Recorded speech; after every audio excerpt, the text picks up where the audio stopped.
Chinese military's top leadership has been purged by Xi Jinping on corruption charges. Will this weaken the PLA's capabilities and dampen Xi's ambitions for Taiwan? No, I don't believe that. Taiwan also elected a new president. How will that change things? I think it makes them go down a pathway that maybe they had hoped they wouldn't have to. Captain James Fanell was the senior intelligence officer for China in the Office of Naval Intelligence and the Chief of Intelligence for CTF-70, 7th Fleet, and the U.S. Pacific Fleet. He has long warned that the U.S. is not prepared to defend Taiwan, and when I asked him what the U.S. should do to catch up, he said this. Well, I think the first thing we should do is, at this point, because things are so dire, is there really needs to be an open dialogue with Taiwan immediately about how we can introduce tactical nuclear weapons into Taiwan.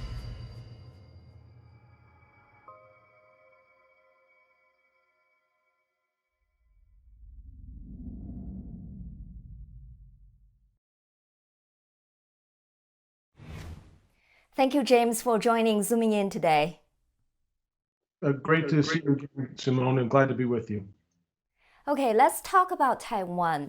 Taiwan's election. Do you think the outcome of the presidential election in Taiwan has changed Beijing's plan for Taiwan? I think it doesn't necessarily change their plans. I think it makes them go down a pathway that maybe they had hoped they wouldn't have to because they thought maybe that they could restore, as they call it, restore China, rejuvenate China to what they believe is its natural state, which is that includes Taiwan and the South China Sea and the East China Sea. They thought they could do all that through nonviolent, non-kinetic means like they did in the South China Sea over the last 10 years.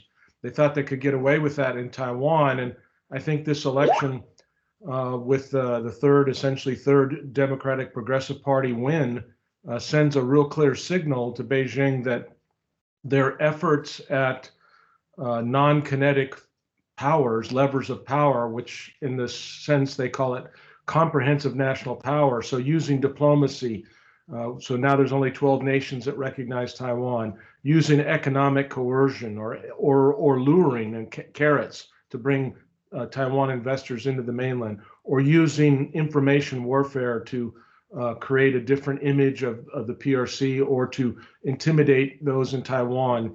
All those efforts in non-kinetic warfare have not worked.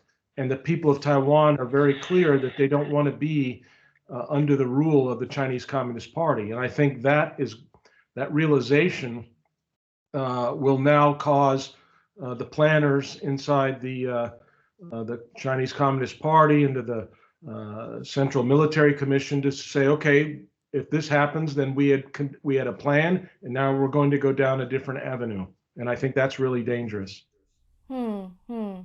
That said, there has been a major shakeup in the PLA in recent months. For example, Xi Jinping fired the entire top leadership of the Rocket Force and the General Armament Department on corruption charges. He also dismissed the defense and foreign ministers. And Bloomberg reported that corruption is rampant in China's military. Some rocket fuel has been replaced with water. People from the PLA also told me that this will delay the PLA's invasion of Taiwan for at least 5 to 8 years. So I wonder, what's your thoughts? I mean, do you think Taiwan, because of this, the PLA is not ready, so Taiwan will be safe at least for 5 to 8 years? Yeah, I've been following all those events that you've mentioned, and I have to say that I take them with a great skepticism. For instance, this Bloomberg report was of a leaked, essentially they say a leaked U.S. intelligence report. But the report itself, when they talked about it, they said they were putting water into missiles, except the missiles that they were describing were solid fuel missiles. They talked about some problems with some silo hatches. They built 350 new ICBM silos in central and western China. So if one or two hatches have maintenance problems, that could be misinterpreted. And my understanding from talking with people that are, knowledgeable of these things, it seemed like this report was taken out of context, text, and exaggerated. Regarding the firing of these officers that you talk about, many of them had already been retired, were not in uniform, and were only not appointed to this National People's Congress. Some were purged for corruption, and there's no doubt about it that Xi Jinping has been, his whole reign so far, as one of his major elements of power has been his anti-corruption campaign, the flies and tigers, or tigers and flies, going after the small and the big. It didn't matter where corruption was. And if we look back over the last 12 years, we can see that Xi has purged other leaders in the PLA. Yet, those purges didn't diminish the capabilities of the PLA. In fact, the PLA has gotten stronger and more capable since he's been in power. So I would say that these purges do not indicate a weakening of the PLA. I think there's pockets of areas where he's looking at and he's not happy if he sees corruption, and he'll go after it. And he has a team of people. It's not like Xi is, Sherlock Holmes finding this out on his own. He has got a party that's underneath him, and they're rooting out corruption wherever they find it.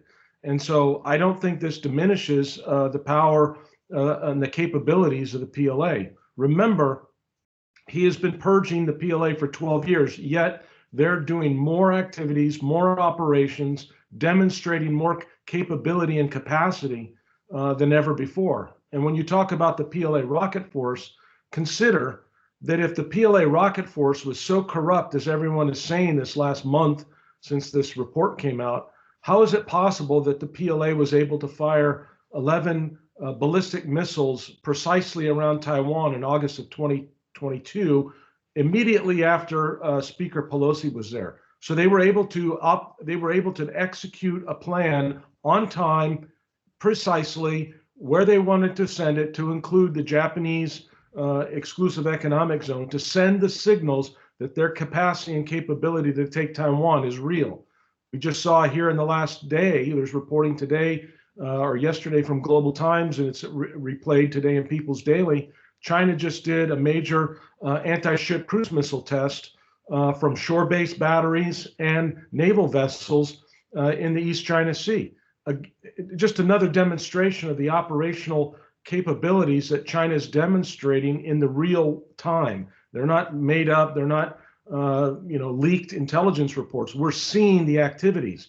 Or we could talk about Chinese carrier operations that over the last year, they've been operating routinely east of Taiwan, and not just sailing around and like a ship going from point A to point B. They're actually flying aircraft on and off the carrier well away from any landing field. So we call that blue water operations, far east of Taiwan, closer to Guam, and they're flying several hundred sorties, takeoff and landings throughout the week or two that they're underway out there. And they're doing it around the year.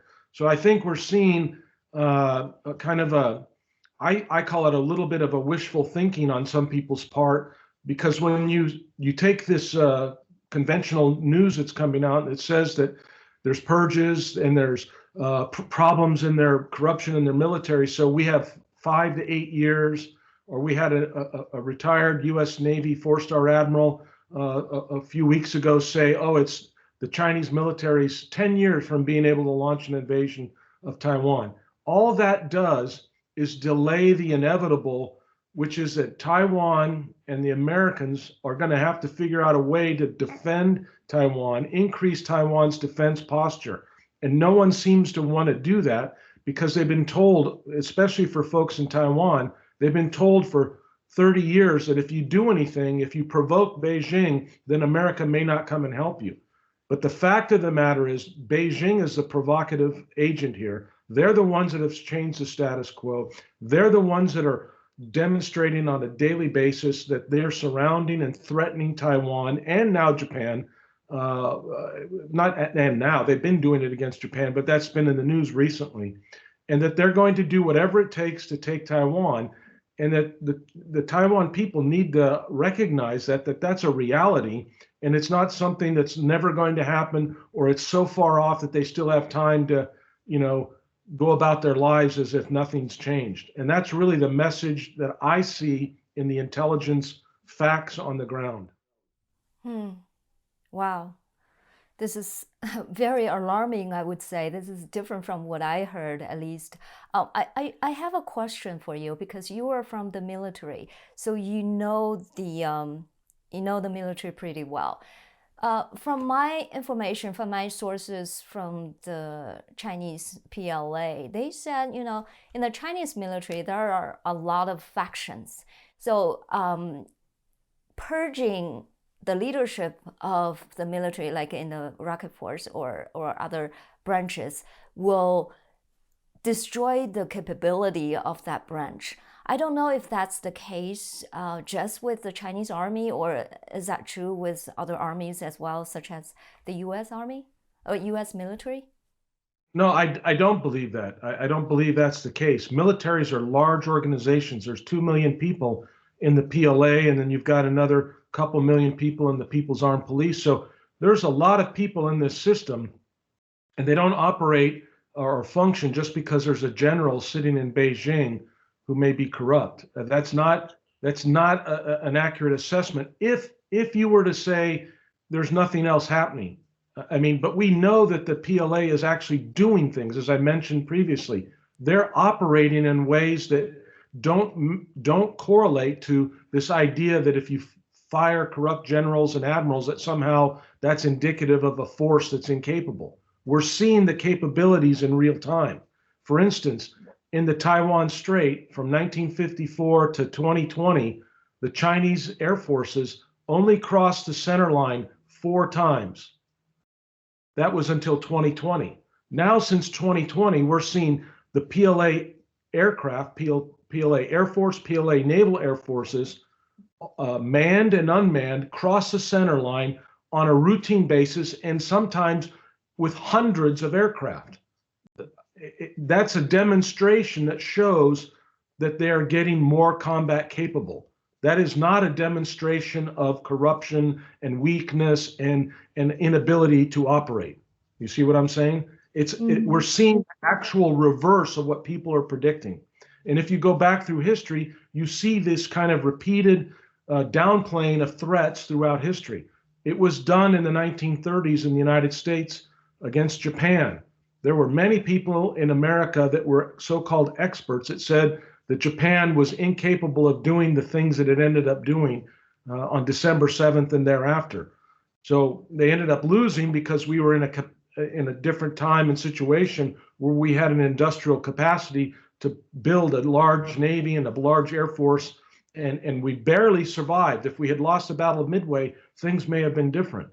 But the point is that we have history that has told us where we look down on our adversaries and we diminish their capabilities. And we usually end up paying for that after something tragic happens. And so what I'm trying to advise people is be prepared now, deter now. Just look at Russia and what they have done to Ukraine. People downplayed the Russian military, and they had a lot of problems, by the way, which China is going to school on. But the Russian military was still able to launch an invasion, and it was a close-run thing in the first couple of years. But now most of the experts say that the Russian army is entrenched and they'll never be removed from eastern Ukraine without some kind of use of maybe tactical nuclear munitions. So the fact is that we downplayed the threat from Russia, even though they had invaded Crimea in 2014 and took Crimea. No one was willing to accept that another worse step could happen. And so that's my fear, is that they have in their minds that, well, they fired somebody, so therefore that means there's corruption and they're not capable. Yet they're not focusing on the actual actions of the military.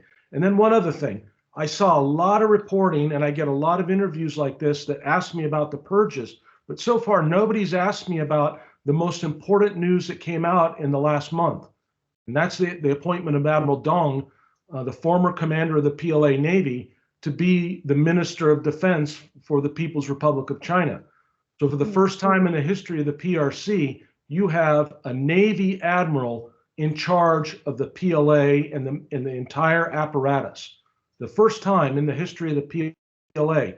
And it's, in a way, it's a very significant event, because China historically has been a land power. And now China is and Xi and the leadership of the party have put in place a man who's a career naval officer from the very beginning, has a lot of fleet experience, a lot of overseas experience with the PLA, but most importantly, 10 years ago, he was the first commander of the East Sea Fleet Joint Operations Center in the Fujian province. So for 10 years or more, Admiral Dong has been focused on one objective: taking Taiwan through the maritime domain. And as you recall, there's been some reporting, some good work out of the U.S. Naval War College, the China Maritime Studies Institute, Mr. Ryan Martinson, and he did some analysis of Chinese language reporting that showed that in December of 2022, Admiral Dong, when he was still the commander of the PLA Navy, brought in a lot of his admirals, and they spent a week talking about what they were going to do. And they said they could summarize the conference, this several-day conference, in how do we sink the U.S. Pacific Fleet? It's about war at sea. And so now you have somebody who has spent a career focused on how to take Taiwan through the naval arena, through invasion, sea control, and now he's in charge of the PLA. So to me, that is the most important story that's come out in terms of personnel moves. We've seen Xi purge corrupt generals and admirals before, and they've only gotten stronger. So now we have a guy in charge that knows what he's doing, has experience looking at the target, Taiwan, and now he's running everything. That should send shockwaves through people to make them wake up and recognize that things are very, very serious right now. Okay. Last year, CSIS developed a war game for a Chinese amphibious invasion of Taiwan and ran it 24 times. In most scenarios, the United States, Taiwan, and Japan defeated a conventional invasion by China. However, this defense came at a high cost. The United States and its allies lost dozens of ships, hundreds of aircrafts, and tens of thousands of soldiers. Taiwan's economy was devastated. There are also heavy losses to the U.S. global position for many years. Of course, China also lost heavily, and the failure to occupy Taiwan could destabilize Chinese Communist Party's rule. Have things changed much since then? If another war game is run, do you think the outcome will be different from the last one? Yeah, I was very critical of this CSIS war game. And you'll also note that in the last 2 weeks, CSIS put out a report, a survey, where they surveyed, I think, about 25 to 35 Taiwan so-called experts and 52 U.S. experts. And they asked several questions about seizing offshore islands, blockade, and then the final question or area of discussion was, do you think the PLA can conduct an amphibious invasion of Taiwan? And 70 or so percent said, no, we don't think they have the capability to do that for at least 10 years.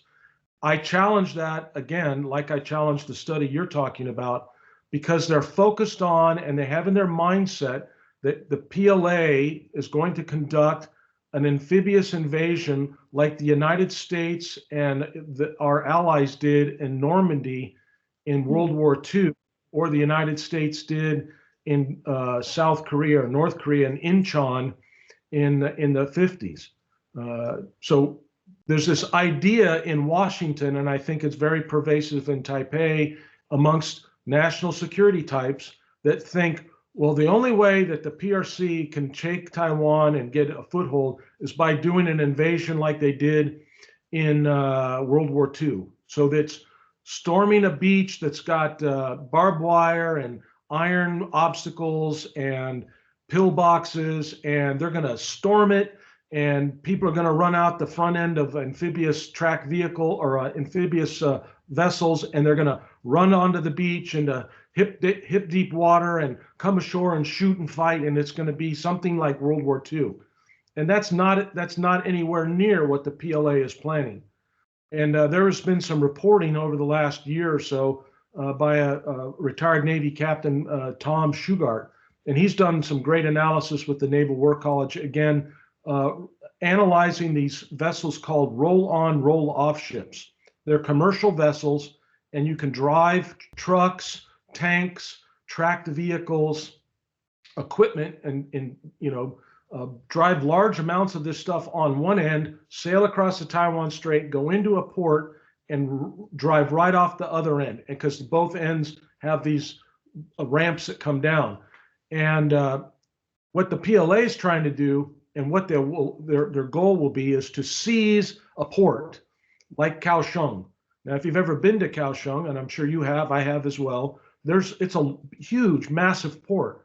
And some people say, well, they can't take the whole port. Well, they don't have to take the whole port. They have to seize a portion of the port that's big enough to allow these roll-on, roll-off vessels to run in, not more than 100 yards wide, even less, roll in, run everything off, get out, and let the next one come in. And they can do that with their strategy of having a joint fire strike that saturates this area, the target area, with ballistic missiles and cruise missiles and hypersonic missiles, and then establishing air supremacy over that area, and then running these roll-on, roll-off ships in and out.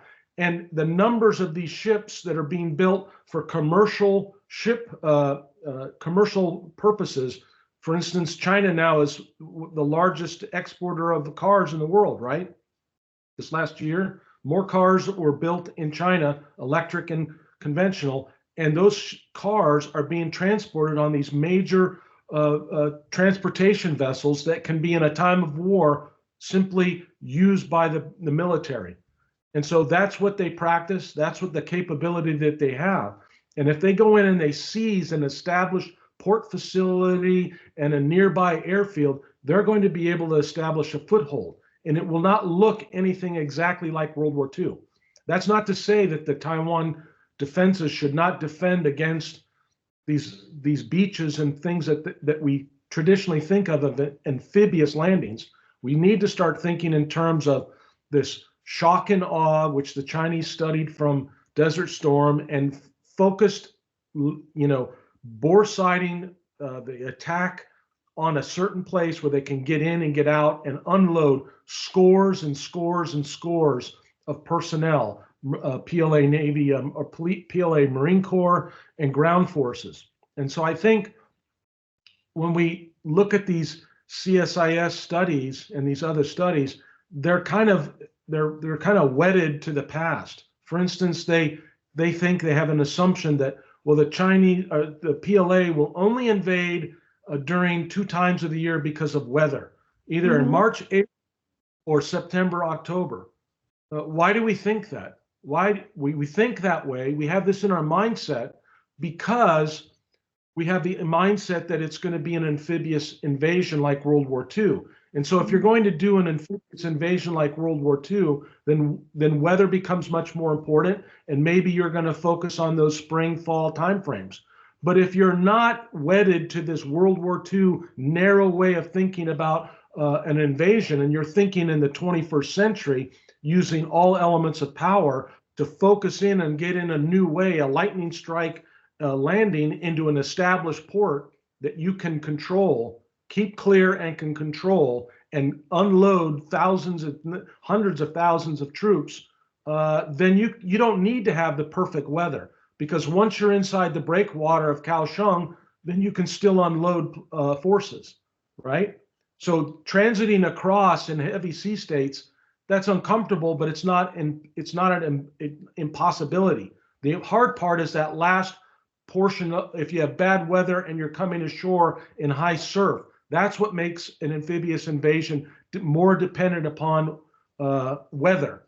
But if you're going into an established port that's been captured and controlled and has air power over it, air supremacy by the PLA Air Force, and you're driving in these roll-on, roll-off vessels, with all this equipment and all these forces, the water gets calm once you're inside the port area, even though it may be rough outside. So why do I say that? Because we're starting to see PLA Navy operations with their carriers in October, November, December, January. We're seeing their carriers operate east of Taiwan around the year. And to get to that area east of Taiwan, they go through the Taiwan Strait. They go through the Bashi Channel. They go through places that have bad weather. So what I'm trying to get across is that a lot of people are constrained by old thinking, and they're afraid, not afraid, they're either inexperienced or they're just, I don't want to attribute any avarice to anybody. I'm just saying they're not thinking out of the box, and they're not thinking about being in the PLA side and then combining what it would mean to take Taiwan and doing everything that you could consider, and then looking at what we're seeing them training and what they're doing actually throughout the year. And I think when you combine those two things, it should change the way you think about this. Okay. This is extremely important. And I would like to ask you, do you think the approach you just mentioned, the lightning strike with roll vessels, in Chinese it's called 滚装船, would be the most likely scenario how China would invade Taiwan? I think it is the most likely. I mean, we like the CSIS study, they were considering an amphibious landing on a beach somewhere that was, outside of the major population centers, and that the Chinese were going to go find one of those beaches. There's many of them. There's been lots of studies. Ian Easton's done a book on it and analyzed the different beach areas around Taiwan and assessed their defensive capabilities. But that's my point. We keep thinking that they're going to go find some beach and say, I'm going to go hit this beach, and then I'm going to try to get a foothold there, and then I'm going to fight my way to Taipei. And I'm saying, no, that's stupid. That's not what the PLA is going to try to do. They're going to try to take something that's already there, already established, and they're going to take it and control it. So they're going to rain down thousands of ballistic missiles on a port area, isolate it, drop in airborne corps, have air supremacy over that area or that part of southern Taiwan or wherever it's at. Maybe they tried it in a port in the north, but they're going to be able to get a foothold there. And once they get that foothold, those roll-on, roll-off vessels will be able to come in there'll still be some shore-based anti-ship cruise missiles that Taiwan will have. So it won't be 100% that will get through, but that's worth the risk for them because they're going to be able to just keep it going. And as those anti-ship cruise missile batteries in Taiwan fire off, the PLA will try to neutralize them. So that's why it's really important for Taiwan's defenses to have a lot of mobile anti-ship cruise missiles, a lot of mobile surface-to-air missile capability, ballistic missile defense capabilities like theater high area air defense, Patriot systems, all of those kind of systems that are mobile and can move around and can blunt or deflect the PRC's ability to establish a foothold in an established port or to be able to maintain air supremacy and to defend against the bulk of the missiles that are coming in. So those are the areas where I believe Taiwan should defend itself, because if you do not, the PLA will find that place, that weak spot, that vulnerability, and they'll be able to bring in massive amounts of troops and supply armaments and things of that nature. And once they get that foothold, it's a completely different game. Okay. Wow. How does that roll vessel attack compare to the blockade? I mean, that's also a possibility. What do you think? Yeah, I get this question a lot about the blockade and would they do a blockade? First of all, yes, they have the capability to do a blockade or a partial blockade even today. I mean, what we saw in August of 2022, if the PRC had applied just a bit more pressure, firing a few more missiles, having a few more ships out. Right now, we just got the reporting out of Asian Nikkei here in the last 2 or 3 days that the PLA Navy has now set up patrol stations around Taiwan. So Chinese naval warships are now not just transiting through, but they're staying on a kind of a patrol area where they'll stay for several days, and they'll probably be relieved by another warship, but they'll keep their presence there for a whole variety of reasons. Increasing just those numbers a bit, firing a few more missiles, they could really upset, international shipping as we know it today, just like we're seeing in the Red Sea. Those kind of considerations. But my concern is, or not concern, but my assessment is that while Beijing and the PLA could do that, why would you do that and risk the larger prize, which is to be able to take control of all of Taiwan and especially the main island? The risk that Xi and his planners would have to ask themselves is, would running a blockade get us the objective that we want, that Taiwan would be under our control? And if you cannot guarantee that, then then the other side is, what's the risk? And the risk would be, well, then you would mobilize global opposition to what the PRC is doing. You would unleash maybe economic sanctions, even greater than would have been applied to Russia, and you would mobilize the local national alliance structure, if you will, with Japan, the United States, Vietnam, the Philippines, Australia coming in, Canada, other capabilities, even NATO ships, if we're in that position, depending on what time of the year it is or what year it's in. You could have a risk mobilizing enough opposition that would make it much more difficult for Beijing to be able to take Taiwan. So in my opinion, in my assessment, and from what I read, the Chinese, when Xi and the party decide to go, they're going to go all the way, and they're not going to divert their attention to a lesser benefit. In Clausewitz used to talk about, the concentration of forces and the main area, the center of gravity. And the center of gravity for the PRC is to take Taiwan. So when you expend precious resources and time on a blockade that doesn't give you Taiwan, you put that ultimate goal at risk. And I don't think they would do that. Okay.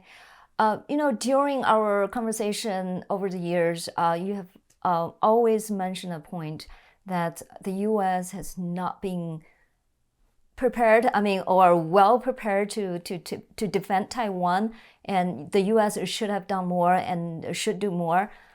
Do you still hold that opinion? Is U.S. now doing better than before?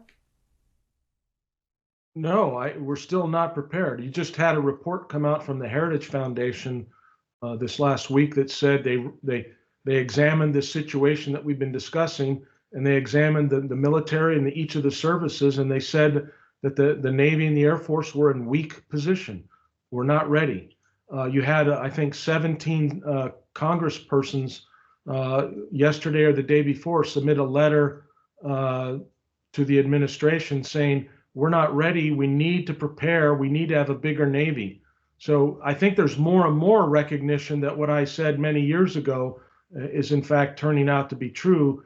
And the concern, though, is how do you, with all the challenges that we have as a nation in terms of what's going on around the world in the Ukraine and in Gaza, this murder of our soldiers in the Middle East and Iraq, huge debt, open border, a lot of challenges. And so trying to convince people that they need to take a bigger portion of the U.S. budget and apply it towards a crash program to build more ships it was a difficult argument over the last 20 years. It's still hard right now. And that's my concern, is that if we don't take action and we don't build up our military, we're going to have a Pearl Harbor, a 9/11 type of an event that we may not be able to recover from. Okay. The 2024 election is coming up in the U.S. If Trump becomes president again, how do you think that will affect the situation in the cross strait. And how would that change China's plan? Well, there's a lot of discussion on this in many circles, and a lot of people have said that the Chinese Communist Party and Xi would prefer to have Trump be elected this November. And I think that's patently absurd. I don't think it's true at all. And the reason I say that is because if you look at the history of the United States PRC relations since 1978, since we formally recognized them, every administration has took this policy of kind of pro-engagement with the PRC, whether it was Republican or a Democrat administration. And it was only until the Trump presidency that you had a president say, and his administration, and he had the right people around him, that said, no, China is a strategic competitor, and we need to be prepared to compete with somebody that's a competitor against us. And many people towards the end of Trump's administration, time in office and his administration, were actually saying, you know, really, let's be honest, the PRC is an enemy, is an adversary, and we need to treat them as such.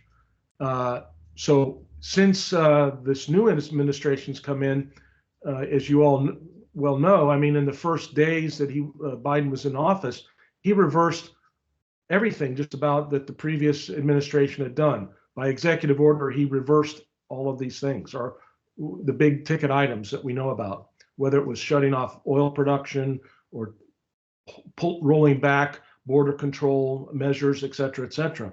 But the one area that the Biden administration said, oh no, they didn't say anything, they just didn't change, was in the US-China policy and relations. They didn't touch it because there was a lot of discussion at the end of the Trump administration about a new growing bipartisan consensus to realize that China was a threat. So for the last the first 2.5 years of the Biden administration, they didn't change anything really. They just kind of kept it on track. They did some things with chips and things of that nature, but in general, it was a status quo in terms of U.S.-China policy. But then, starting in May of last year, it became very obvious that the Biden administration wanted to return to the former pattern of engagement. So they sent the CIA director in a secret meeting in May to Beijing, followed up in June by Secretary of State Blinken, the Secretary of Treasury Yellen, Climate Czar Kerry.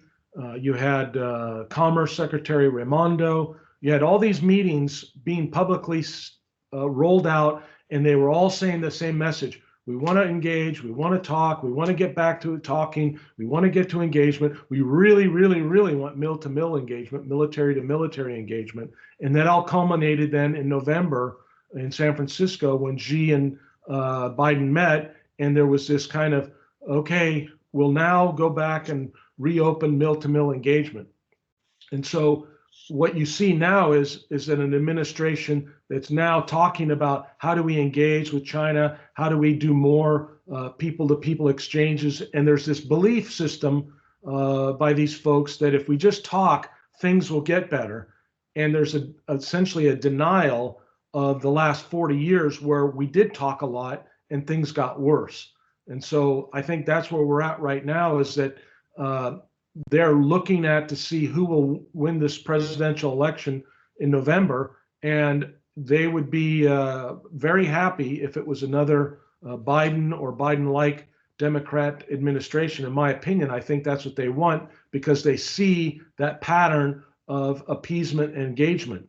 And I think they understand that if they get Trump, they get a wild card who says a lot of things, but at the end of the day, demonstrated that he understood the threat of the PRC to freedom and liberty, and that he would probably not go along just with everything that Xi and the Chinese Communist Party would ask about. That's interesting. One criticism towards Trump is that he wants to make deals with everybody, including the tyrants. I mean, he has a track record of that. He talked to Kim Jong-un, and he had a good relationship with Xi Jinping and all that. So I don't know if Trump will be tougher to China than Biden. But you said at the end of the day, he would. Is that true? Yeah, I fundamentally agree with that because just because he talks to Xi Jinping doesn't mean that things were good between China and the US. And as I said, the facts are clear. For the first time since 1978, the United States of America put tariffs on the PRC, closed down an embassy in Houston, took a tougher line on Chinese activities in the economic arena and in the military arena, and started cracking down on spying, started cracking down on all sorts of things that China was doing and making it an issue. So just because Trump, like everybody's reacting to his interview with Maria Bartiromo on Fox here this last Sunday, where he was asked that question, and he's like, well, I don't want to be tied down. I might, I just don't want to give a position. People interpreted that as, oh, he's caving to the Chinese. And my opinion is Trump's very strategic in the sense that he's like, I don't want to be constrained by something I say today in January of 2024 for an event that may happen in a year from now. And I need to be able to have leverage over Xi. So if I come out and say, I will definitely defend Taiwan if China does anything, then that means that Xi's going to take a harder line on him on a whole host of issues. So Trump doesn't want to close that off. He wants to keep that option open. And then when it comes time to make the decision on what to do if China were to try to invade, then you have to look at it at that time and place. He's always trying to keep his advantages open so he has negotiating room and a room to gain leverage. Think in terms of power politics and gaining leverage in a kind of a diplomatic. He's the senior diplomat if he became president again. And so that's where I think his head is. But people they catch the soundbite and they're like, oh my gosh, he's transactional. He'll just sell us out. I don't believe that. Okay. Another question is, U.S. is a powerful country, but our resources and strength is not infinite. So we're fighting several wars, Ukraine, Gaza. We're involved in these wars. So I was wondering, Trump was not supporting the U.S. getting involved in Ukraine so much. So if he is elected president again, do you think that landscape will change? Would he withdraw U.S. support from Ukraine and maybe for more support in the Taiwan Strait? I think what he's going to do is he's going to put pressure on the EU and NATO specifically to do more. I mean, before he was president in 2016, there was an agreement that NATO members had that they would spend 2% of their gross domestic product on defense issues and defense material. And none of them were doing it, maybe one or two out of the 20 plus countries. So gross violation of their stated commitments, one, and he didn't like that. When a nation says, I'm going to do something, he wants them to, follow through with their commitments because of the facts of the number of strains and requirements that the United States operates under around the world. He's trying to get the best bang for the buck, and he knows that the EU countries are rich countries and they have lots of money, but they don't want to spend it for a variety of reasons. And so he publicly called them out. He also did that with Japan and Korea as well, two close allies. So sometimes his approach is he's much harder on his allies in public than he is our adversaries. But that's an old saying, right? Keep your enemies close, or keep your friends close, but keep your enemies closer. So I think he does that in a way. And I think also now with this new situation since he's been president and now the war in the Ukraine, you have to go back and ask yourself, what about the 2%? That was negotiated under a different time frame. Now that we have this new war, is 3% better? Is 4% better? And so I would expect that Trump would be asking those basic questions. Why are we accepting just 2%? And so as those negotiations occur between the U.S. and our NATO allies and EU allies, I would expect similar conversations in Asia which would then free up certain critical resources to allow the United States to help Taiwan defend itself. Again, one other thing, when you talk about what Trump would do, let's go back 20 years, over 20 years, when Taiwan was consistently asking for a submarine because they had these old submarines. And every administration, Bush administration, Clinton administrations, Obama administrations, they did not lift restrictions on submarine technology transfer that could have allowed Taiwan to build an indigenous submarine earlier. It was only under the Trump administration that they lifted those regulations and then allowed for the transfer of technologies that go inside the submarine hull that allowed Taiwan to produce its first indigenous submarine. And so when I look at the indigenous submarine, and while it talks about 8 nations that provided equipment to Taiwan, which is true, that all came about because of one country, the United States, led by Trump, who said, why we have these regulations, that's restricting Taiwan's ability to defend itself. Get rid of them.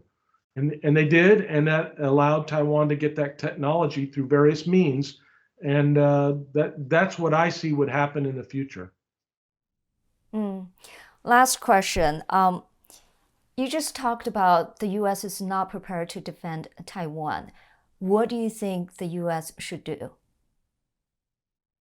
Well, I think the first thing we should do is, at this point, because things are so dire, is there really needs to be an open dialogue with Taiwan immediately about how we can introduce tactical nuclear weapons into Taiwan, how that arrangement could be made.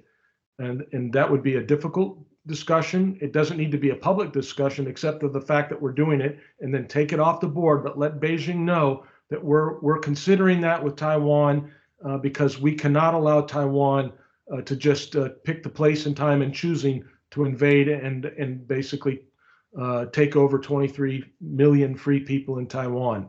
Wait a minute. Wait a minute. I think this is the first time you have ever mentioned the tactical nuclear weapons. Before you mentioned the U.S. should improve in this regard, in that regard. So why do you mention the nuclear weapons this time? Is it because it's already too late? We just can't catch up anymore? It's not a matter of can't catch up. You need time to catch up, and you don't have the time, in my opinion. As I've talked before with you about this decade of concern, I believe that Beijing, if they cannot take Taiwan back through non-kinetic means in this decade of 2020 to 2030, that the calls inside the PRC, and especially from the PLA, to use military force are going to get louder and louder. And they're already louder. If you go back to 2020 and you look at what Chinese posture was, what Xi Jinping was saying, what their think tanks were saying, and now you're in 2024 and listen to what they're saying. Just listen to the difference in tone from Beijing and their approach to Taiwan. It's much more aggressive, right? Okay, that's only going to get more and more aggressive till at the latest 2030, maybe 2035. It could be much, much sooner. And so my concern is that in order to do these other things that I'm going to list, you need time. For instance, the next thing you need is to build your naval capabilities. Well, you cannot build a navy in a year. It takes several years. It takes a long time. So what are you going to do to change the calculus in Zhongnanhai, at Xi Jinping and the Chinese Communist Party leaders? How are you going to make them go back and say, hold on a minute, we didn't think they'd ever do that. Let's go back and recalculate everything. This may take us some more time, right? The only thing right now that's going to push them back into recalculating an invasion is the introduction of tactical nuclear missiles.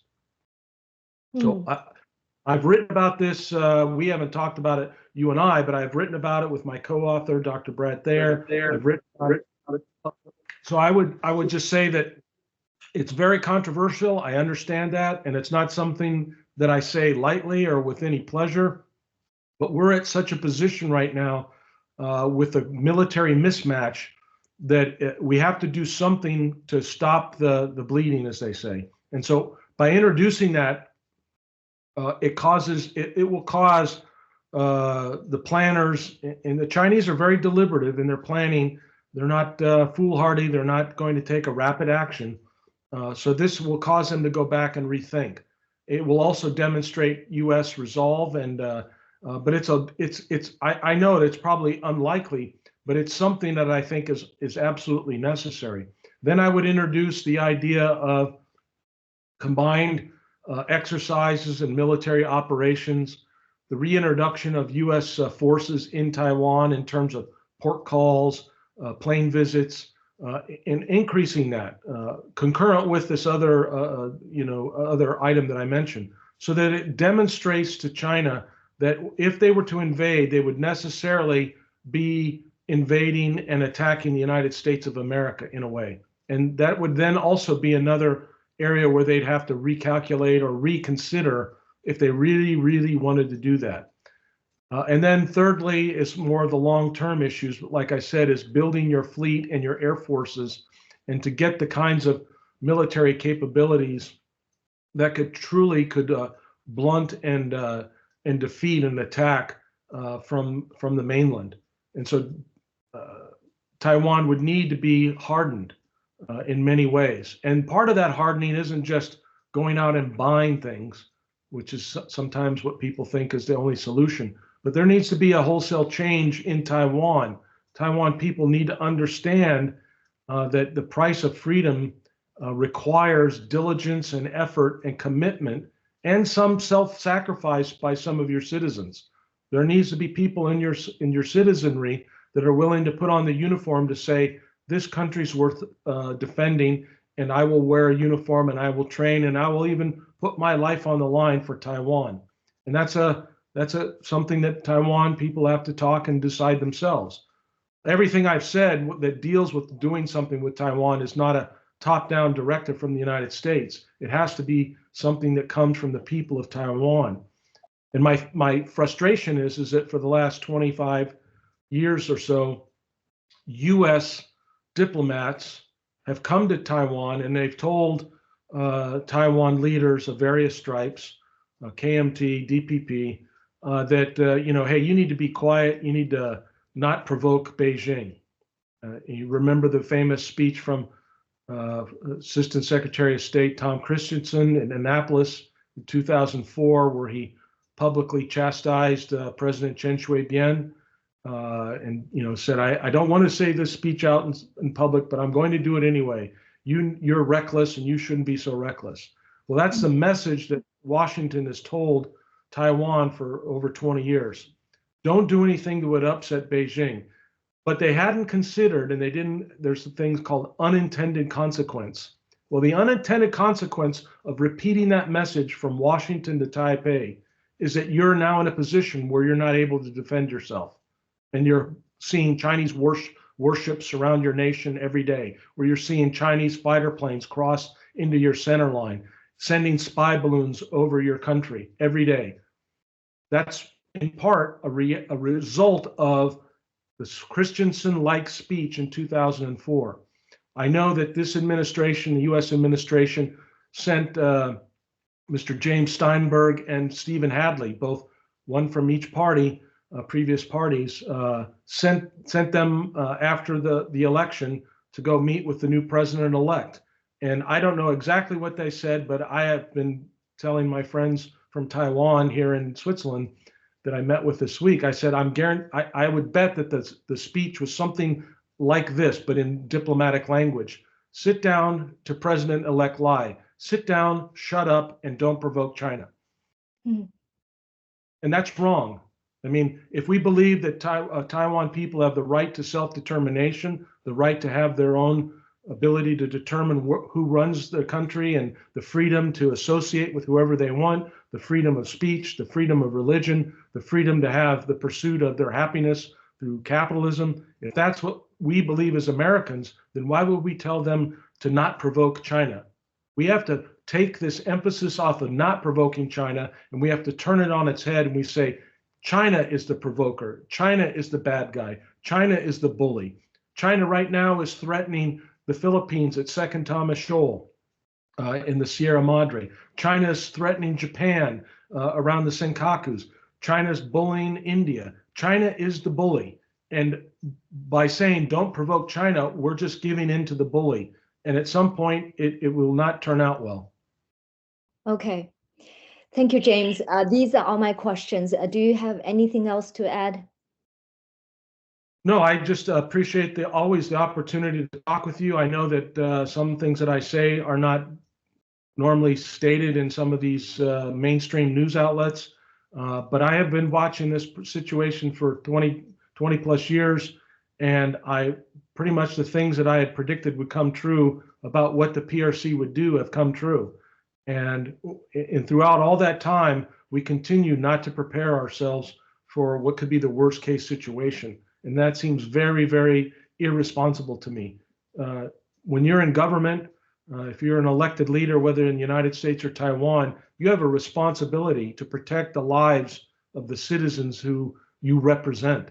And I don't think that our elected representatives are doing such a good job. Okay. Thank you, James. All right. All the best.